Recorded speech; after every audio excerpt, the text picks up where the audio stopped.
Among the many flavors of thieves, the pickpocket holds a quirky spot in the public eye.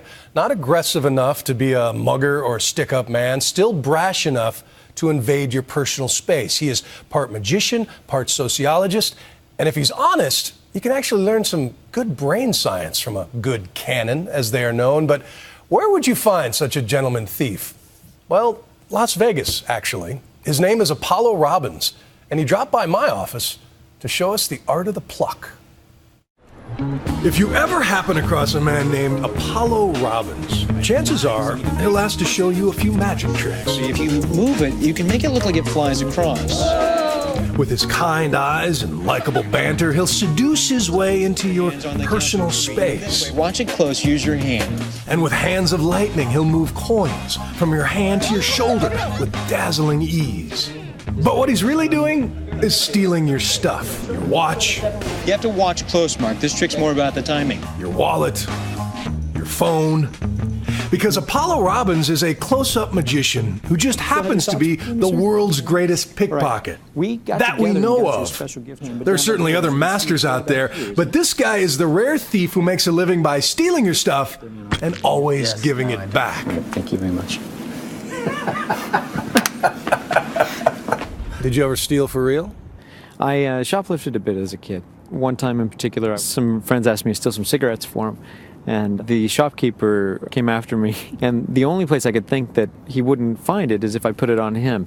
I saw his apron was open, so I reached around behind my back, took it, and dropped it in his apron. He discovered his gift growing up in a home where he says he learned scripture from his preacher father and wallet-lifting tricks from his half-brothers.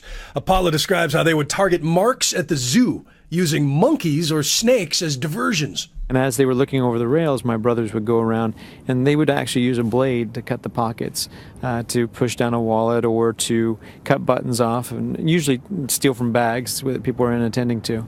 It was quite a conflict between that and my father being a minister, and wanted me to go a different way, so I got to see both sides of that. And you went to the light, you went to the good side. Why? Yeah, well, it was either this or politics. I decided which one would be the most honest.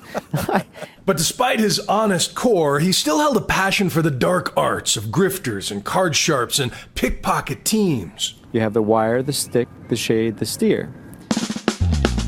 And so he developed an act and moved to Vegas, where Caesar's Palace paid him to entertain hundreds of guests a night this way. It was like pickpocket college. And one night he even got a crack at President Jimmy Carter. And I pickpocketed his team of Secret Service agents and took their credentials and the itinerary where they're taking Carter to and the keys to the motorcade. After that, he began getting calls from law enforcement types and neuroscientists and TV producers who helped him create brain games on Nat Geo. Wow. All of them hungry for insight into the science of diversion. If you look at your two fingers and you look back and forth, you're doing what's called a saccadic eye movement, A and B.